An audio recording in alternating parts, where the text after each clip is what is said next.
Hi,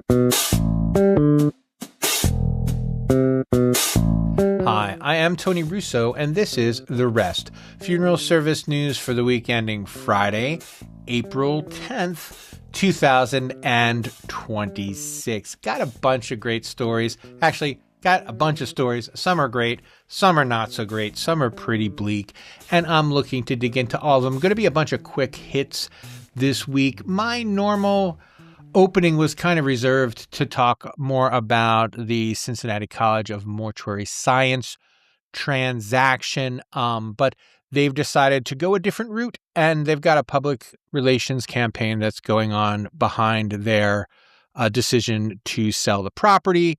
And I've got different questions, so I'm going to keep plugging away at that. I'm not going to promise you to have it next week, but once I get some answers that make sense with the questions that I have, I will be happy to pass them along. But for right now, let's get into the rest of it. First up, definitely some positive news. I'm going to start with the happier stories, and then it'll get darker so you can bail when you're tired of it. There is a funeral home in Tucson, Arizona. It is Brings Broadway Chapel. It is part of altogetherfuneral.com, which is a foundation partners product that I'm not sure about. That doesn't matter. It's not really what the story is about. That's just for identification purposes. So Brings Funeral Chapel had a really interesting story run on their local television station, I believe. It is KGUN. Cajun, or K-Gun, whichever you like, but it's KGUN out of Tucson, and it is about witness cremation. And the story just started off very, bland, right? It's like funeral directors are struggling and cremation is rising. And according to the National Funeral Directors Association, 60% of people, But then it got really interesting because they talked about how they are getting more families to choose witness cremation, which is important, right? It's important for lots of reasons. Mostly it's important because I think sometimes people, I know, it's something people confuse cremation with witness cremation. I think a lot of times that direct cremation is a funeralless event, but then they, want some of the funeral trappings. So setting witness cremation up as a specific thing that is specifically offered is not just a stroke of genius, but the way they did it, the way they do it, apparently, according to the story, and the fact that there was a story about it. Those are the two things I think are the most important. This is Faithia, I hope I'm saying her name right, Bailey, is one of the funeral directors there. And I love this quote from her from WGUN. I'm sorry, KGUN. It's in the West. From spiritual to atheists to Hindus to Buddhists to Sikhs to Baptists, there's something about humans we need to see, touch, and feel that our loved one is gone. So they are talking to cremation families and saying, if you aren't Sikh or Buddhist, or Hindu, where you're used to having a celebration that includes cremation, let's tell you how this can work. So one of the things you can do is you can have a gathering and you can say your goodbyes, and that isn't something they offer after people decide that they want to have cremation. It's something that they offer as part of the cremation process. And then I'm sure families can say, no, I don't want that. I just want cremation. But starting with what makes the most sense for the grieving process, is I don't know why it took so long for somebody besides me to write a story about it, but it's cool that it's out there in the public. And it's really interesting that funeral directors are making this effort to frame witness cremation as a thing unto itself. Now, if you don't have an on-premise crematory, I know that that can be more difficult. And so I'm not saying that this is easy or that everyone ought to do this. I am saying that if you have the wherewithal, if it's possible for you, it's something that is probably worth considering, because reframing direct cremation in the witness cremation vein is, I think, as I think a really, really good step into accepting that cremation is a memorializable, I'm sorry, not you accepting, obviously, but getting the public to accept that cremation is a memorializable event. Anyway, there's a link to the story. It's a well-written story, and it's not behind a paywall, so you can read it, and I think you should, and there's a link in the show notes. This is the second story that I've heard about in the last 2 or 3 months of buying a downtown place for your funeral home to have events in. This is in Seneca, South Carolina, the Davenport Funeral Home, which is a family-owned funeral home, but it's owned by the Woodalls, Landon, Trey, Terry, Zach, fathers and sons, bought a space in the downtown for an event center. Now, unlike the one I talked about a couple weeks ago, it doesn't appear that they have an arrangement room in this place. Instead, it is just an independent celebration center. So they have birthday parties, they have weddings, all of the things that we've talked about, but particularly they have it for funerals. They wanted to expand, according to the article, which is linked. They wanted to expand into the area, but they didn't want to open a funeral home because they already have 3, like 1, 2, 3 right around the area. I believe it's 3 or 4. They have a couple of funeral homes in the region. And this was an opportunity to expand without having to commit, like without having to have a prep room and without having to have an arrangement sales room even, but it is a way to have the celebration center without buying one.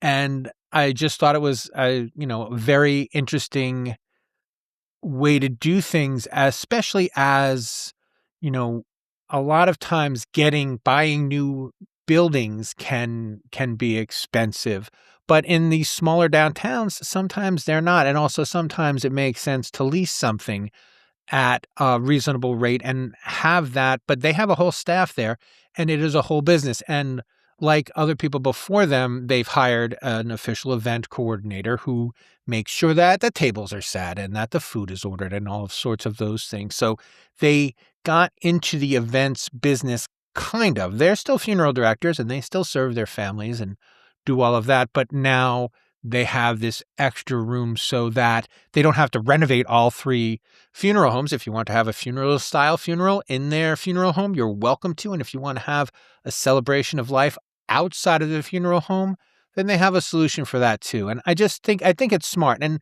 I always like to see just different ideas, people trying to find ways to cope with this industry as it changes at blinding speeds. But anyway, link to the story in the show notes.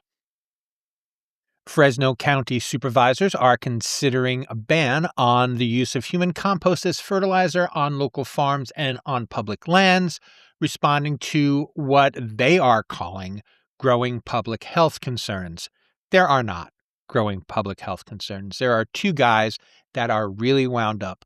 And I don't know if they're wound up because they don't get it or if this is, unfortunately, the only thing worse than politicians are politicians who are really interested in winding people up. And so I don't know if they're winding people up or if they're really just not interested in knowing the truth. But the fact is that a couple weeks ago, I think we've been reporting on this ad nauseum, the San Joaquin River Parkway and Conservation Trust had been using human compost to spreading it on their land, and as part of a conservation project, they were getting the human compost material from Earth Funeral, and when someone noticed and complained, instead of explaining that, well, there's nothing wrong with human compost soil, it is not dangerous, and it's not illegal to scatter human remains in California, they instead said, "Oh, I'm sorry, we will stop right away." And the family who had donated the land has now broken off ties with the conservationists. And it's just it got really ugly really fast.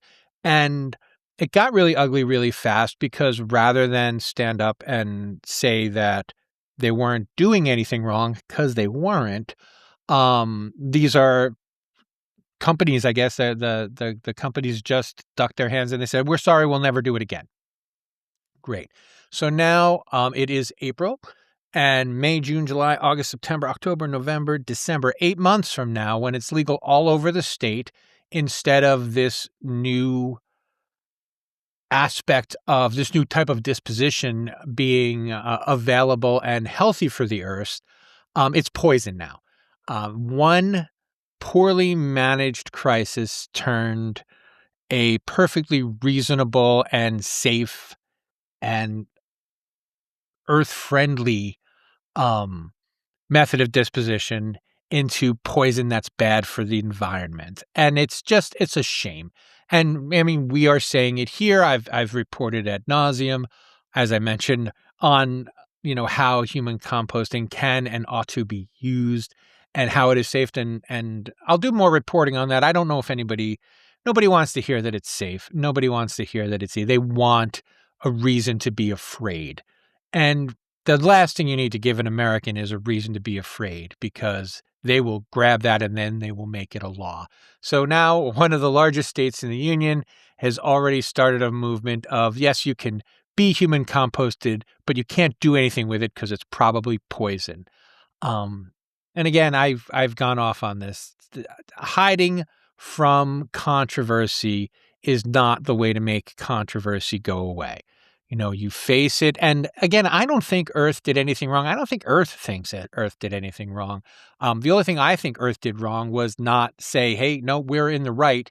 Show us where we broke the law. Show us we have evidence. Earth Funeral has evidence. Everyone who does human composting has evidence about how safe it is, or about its level of safety toward the environment. And providing that, that would be fine. But just making this into a bigger thing, and now you've got these two guys running around screaming with their hair on fire about how human composting is going to poison all of the food. It's just ugly. It just got so ugly so quickly, and it didn't need to. And that is always the shame of a poorly handled scandal. And I've got 5 more of them to talk about before this afternoon's over. So buckle in. But the link to this story is in the show notes. So maybe 2 or 3 years ago, one of the first NIMBY stories I ever wrote about cremation, I spoke with Barbara Kemmis. She is the executive director of the Cremation Association of North America. And the thing that she recommends all the time, and the thing that everybody seems to, that many people seem to miss, is that the thing that makes the most sense, no matter when it comes to death care, when it comes to cemeteries, when it comes to crematories, when it comes to human composting facilities, if you're handling the dead, the law is not on your side. All right. So if I report almost every week about people who have the right zoning, the right planning, the right EPA papers, and it doesn't matter because the maniacs come out and start screaming. And unfortunately, the cowards that run these towns just want to shut them up, and they don't care about your business. They don't care about your plans. They care about grumpy old grandpa screaming that he's going to choke to death because he's within 75 miles of a crematory. Sorry to put it that way. I had to get that off my chest. So anyway, the Jefferson Land Trust in Washington, in the Olympic, are looking to open the Olympic wildland burial grounds someplace else. Would you like to know where? Too bad they're not saying. I don't blame them. So after a failed attempt to open a conservation burial ground where they had the law and the zoning and all those things on their side, they have chosen another space. And before they announce that other space, they're apparently going door to door, personally educating each of the people in the area about how this far-flung piece of land will have bodies put in the ground there, and no one complains that, that there are other, that nature happens, right? And that I would love to sometimes grab some of these anti-conservation burial ground people. It's something that I can't get past. It's one of those things like bigotry that I just flat dead don't understand. But I would hate for them to find out how many things die every day near their house and then just decompose into the ground. Um, I don't know what makes human remain special. I mean, they'll say it's all the mercury from the teeth or whatever they say. If they don't believe it, why should I consider it? That's what I think when they come to these complaints. But anyway, I wish Jefferson Land Trust the best of luck. I think secretly finding a spot and personally educating the people in the area is unfortunate. I mean, I'm glad they're doing it, and you don't want your neighbors to be mad, and I understand all of those things. It's just, when you go through the trouble of having the law on your side and finding the right place and doing everything that you are supposed to do, and then have some bloated councilman say, well, the law doesn't apply to you because my neighbor Mary is scared of dead people.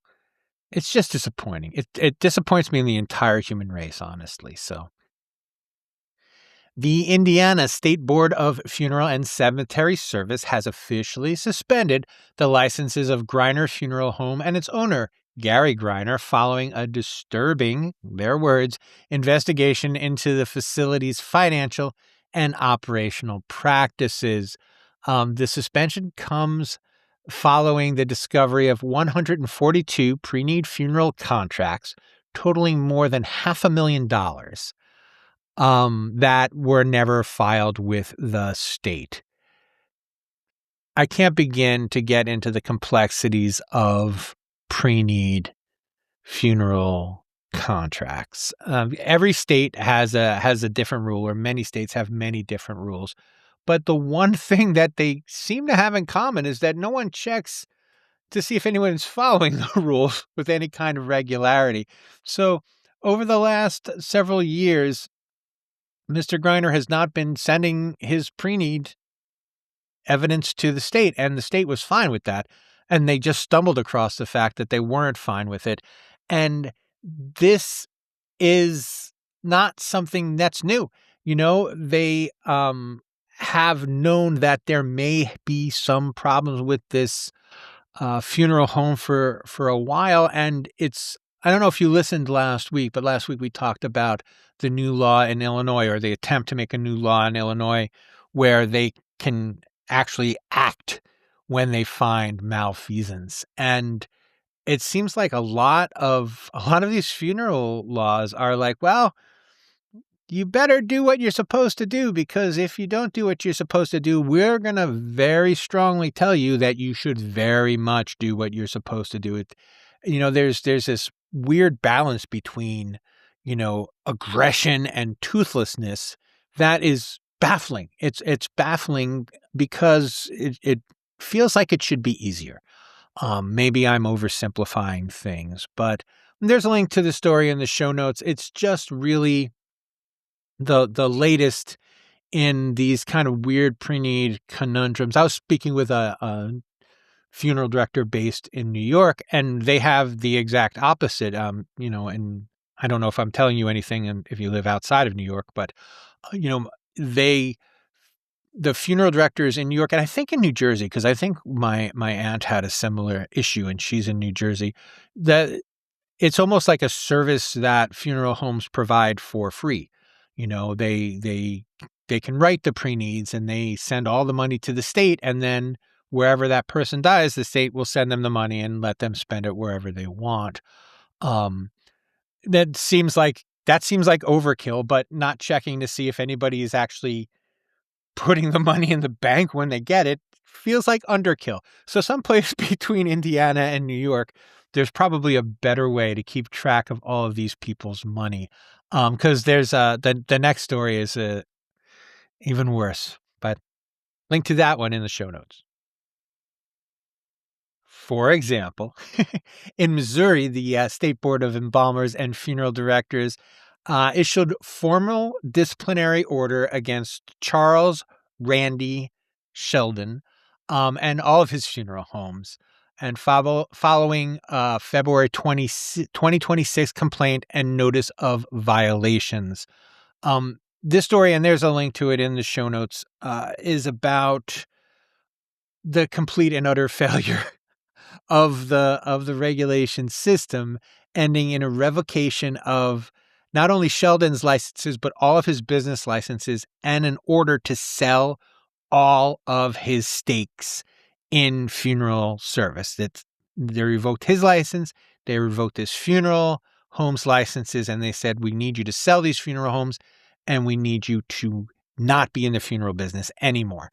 The first time they revoked his license was in 2020. He had his Preneed sales license revoked in 2020.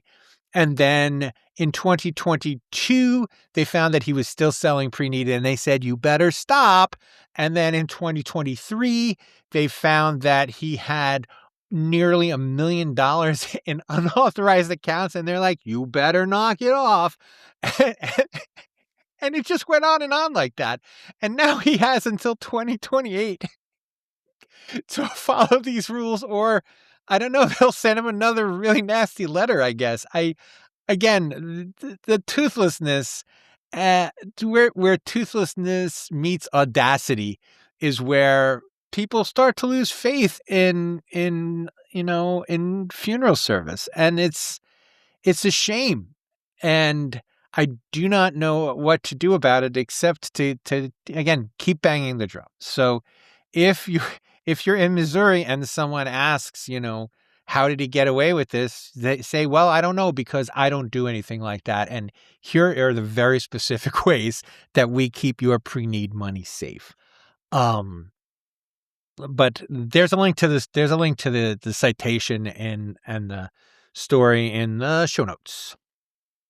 I was running down another story of another funeral home scandal that I just don't have the energy to talk about.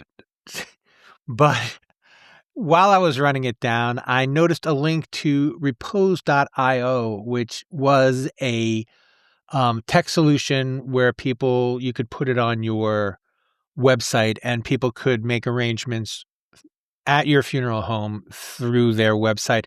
Repose.io has gone out of business. I shot them a note because I followed the link because I wanted to see what they were doing. And the link led to would you like to buy this website page, which gave me the impression that they might not be functional anymore. And turns out they decided to shutter back in. They decided to shutter in March.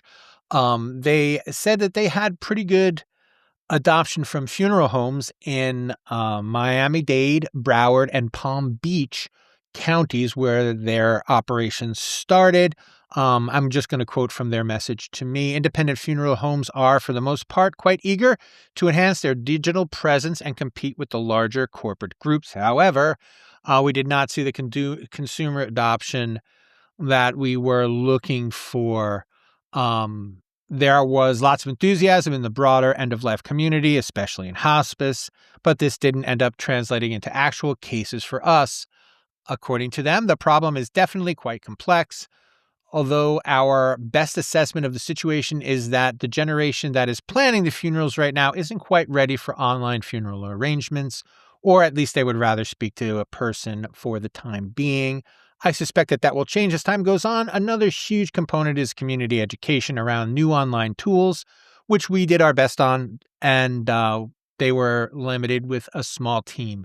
And it's tough luck, and I'm sorry to hear that they are defunct. One of the things that's interesting to me is, and this is no shade on them at all, Florida seems like the least likely place. I mean, it is definitely the place you want to own a funeral home, but there, as I understand it, old people in Florida, and they may not be as enthusiastic as their children might be, and their children may not live in Florida. They may live in New York, New Jersey, Pennsylvania, um, Wisconsin. Lots of people, any place you have snowbirds, you have children of snowbirds, and that could have been the disconnect. It was the right place for the dying people, but not the right place for the planning people, which is, it's kind of what he got at. Well, I'm sorry, what they got at. I don't know the gender of the person. It was the company that was responding. So anyway, there's not a link to that in the show notes. You're just going to have to trust me that that's what they said. And that will do it for this time. Thank you so much to our paid subscribers who sponsor all of my work and allow me to write these stories and produce all of these videos. If you'd like to become a paid subscriber, I would love to have you as a paid subscriber. Please visit ondeathcare.com, where you will find all the information to become a paid subscriber. You'll also find information to become a free subscriber. I would love it if you subscribed. Subscribing is the most important. Paying is second, but it's a close second. I'm not going to lie. This show was written, produced, edited, all of the things by me, Tony Russo. Thank you so much for joining me. As I say every week, I know that your attention is valuable, and it's not valuable, any more valuable to anyone but me. And I'm flattered that you take the time to listen. And every time I try to write a story, I think of you guys and whether or not it will benefit you. And I hope they all do. Feel free to reach out with content criticisms. Let me know how I'm doing, and if there's something that you'd like to see more of or something that you'd like to see less of, let me know, and I will do my best to accommodate you. But that will do it for this week, and we will see you next time.